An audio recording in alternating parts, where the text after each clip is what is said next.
Welcome back, week 4. And Julie and I are so fortunate today. We have our first guest star ever.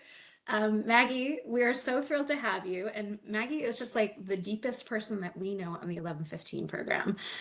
So Maggie, can you just tell us a little bit about your history of the 1115 program, which is going to be the subject of our conversation today, and specifically some of the new budget neutrality guidance that just came out from CMS?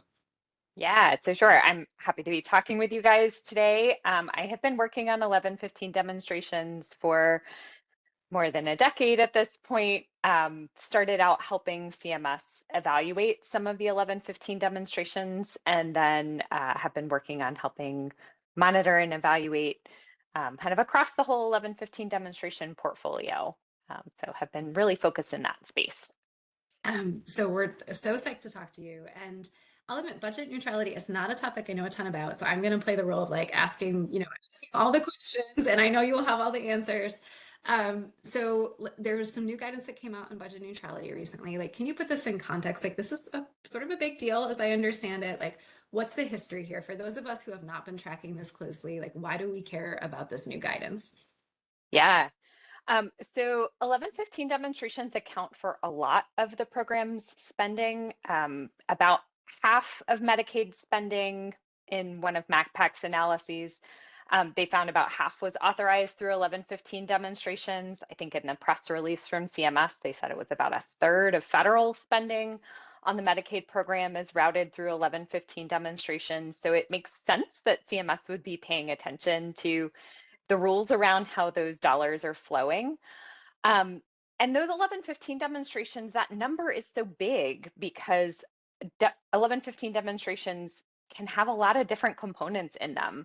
Some of those components could actually happen under other authorities, like a managed care authority or a home and community-based services waiver.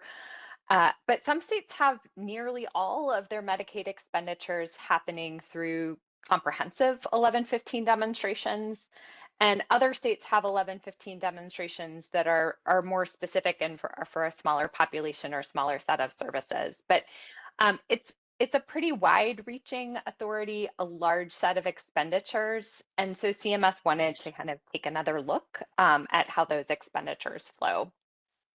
So the idea that 1115 demonstrations needed to be budget neutral is not a new one. CMS has operated that way for a long time, but historically, budget neutrality was assessed by performance relative to a baseline that got negotiated at the beginning of a demonstration period and then trended forward by a growth rate. So the state and CMS would kind of see how they did at the end of a demonstration period against that trended baseline. If the state had overages, they need to pay them back to CMS. Mhm. If they ended up having savings within that demonstration period, they could then carry some of those savings forward to the next demonstration period if they were looking for a renewal. So that could be challenging from a couple of ways from a policy Yeah. perspective. And I'm gonna Um, just pause and make sure I'm tracking because there's like yeah, so much here. So like I mean basically like premise number one, like 1115 is not just a waiver program off to the side. Like this is like half of Medicaid dollars flowing through these programs. yep. When we say budget neutrality, that means like budget neutrality in a large part of Medicaid, right? And to some degree, right, that we're talking about here.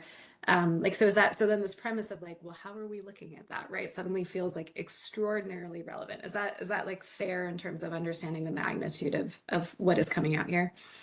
Yeah, absolutely. So 1115 demonstrations are her state's vehicle to experiment with the Medicaid program, and kind of the core idea is like they could use the same dollars but in a different way to the benefit of the Medicaid program and its beneficiaries. But so that is that budget neutrality concept. Yeah.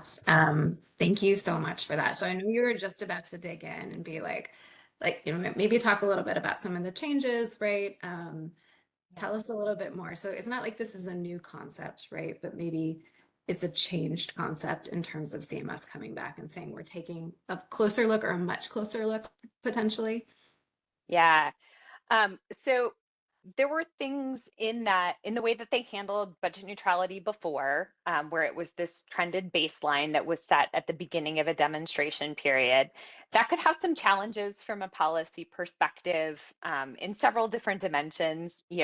Sometimes things happened over the course of a 5-year demonstration that were really outside of a state's control. There's legislature implemented provider rate changes, or there was a brand new prescription drug that came on the market that was very expensive, that then made that original negotiated cap challenging to stay within, right? So CMS and states sometimes had to do mid-course corrections.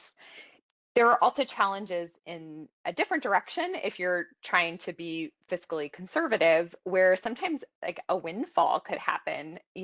Collectively, the whole healthcare system starts using less healthcare. And so your costs relative to that originally negotiated baseline, there's more space. And states could use those savings to invest in additional programs. So you might be concerned of well, what really would have happened in the absence of this 1115 demonstration. Sometimes savings that were being captured might be in part just things that were happening in the broader healthcare ecosystem. Mhm. So this new set of budget neutrality policy, which they're previewing as a summary in the state Medicaid director's letter. There will be a more formal notice of proposed rulemaking that's anticipated next year. But right now, this is just a summary of that policy, where they're really trying to tease out what could you have done just in an 1115 demonstration. That's the only authority under which you could have done this activity, versus what are the activities that you really could have done through some other Yeah. Medicaid authority. So if you could have done them through another Medicaid authority, CMS is basically saying, well, you can't get savings off of those and you can't be penalized on them, right? Mhm. You could have done them in another place. So those are sort of off the table. They used to be part of the negotiation before. Yeah. And now CMS is saying just focus on those 1115 demonstration activities where this is the only vehicle where you can do them. And we want to know what was the net financial impact of those activities. So really think about what the counterfactual is if this intervention didn't exist, and what is the impact on cost. So if you were to kind of provide an additional service to beneficiaries, are you going to see the savings through maybe reduced inpatient and emergency department use? And can you quantify that based on looking at your data so far? So Yeah. that's a really different kind of information than states have had to provide to CMS in the past as part of these budget neutrality negotiations. Yeah. So Maggie, I am very curious as a methodologist by Julia, you like training. lit up when Maggie Like, started talking yay. about it. You were like, oh I my know. gosh. Um, we're talking about now a part of the 1115 demonstrations that are really new and doing something different. So there is a lot that could happen with any of them. And so if you're taking out the parts of the 1115 that could be in a um different part of the program, and you have a lot more uncertainty around these new programs, like we talk about data, tell us about what that means for measurement. Like, how do you think about that? We may not know exactly what's going to happen with these programs. Yeah, so I think states are probably they're going to need to do some thinking around to what extent can they project what those costs are likely to be based on their own data, based on the experience of maybe other states that have done something similar to what they're proposing, maybe something that's just happened out there in a totally different part of the healthcare sector Yeah. that might provide a good exemplar for the likely outcomes that they're expecting to achieve with these programs. Now, I want to say, I feel like there's also some upside for states in this, because I talked about how in the past, maybe there were some things that would happen over the course of a demonstration um, that might work against a state's favor. And if they didn't negotiate a mid-course correction or an adjustment, they might have to repay funds to CMS on the back end. In this new policy, kind of the determination that a demonstration is likely to be budget neutral is set on the front end, and then it's assessed at the point of the next renewal. But there's not an occasion where the state would be paying back funds because it Mm. turns out that it didn't work the way that they expected it to. It might be that they aren't allowed to continue that demonstration in that same way. They might not successfully renew the demonstration, but there isn't this dynamic of, you got it wrong, and so you might have to pay back funds. Wow. So these are, I mean, just like to recap then, so I mean, really big changes, right? Like in terms of what's in and out, right? It sounds like a much tighter definition, right, of what therefore you might want to include in your analysis of a 1115 waiver program. Much more rigorous definition of what you need to submit to CMS to prove budget neutrality. Julie, you're pointing out, focused on the things, therefore, it's not just like your run-of-the-mill programs, it's like the things Right. that are truly innovative, right? Which means inherently they are harder to measure and monitor. You have to think more creatively about them. But then the financial ramifications, Maggie, as you're pointing out, also like are changing, right? In terms Right. of the stakes have changed in a way that's potentially more favorable, like in terms of participation. Is that sort of like a fair recap? Feels like a big deal. Yeah, I think that feels like a fair recap. And states do not have to move things outside of an 1115 framework that they can no longer get, credit for savings from. I think CMS has signaled a couple times in that SMDL that they encourage states to like really reconsider whether some of their activities should move out of 1115 demonstration authority.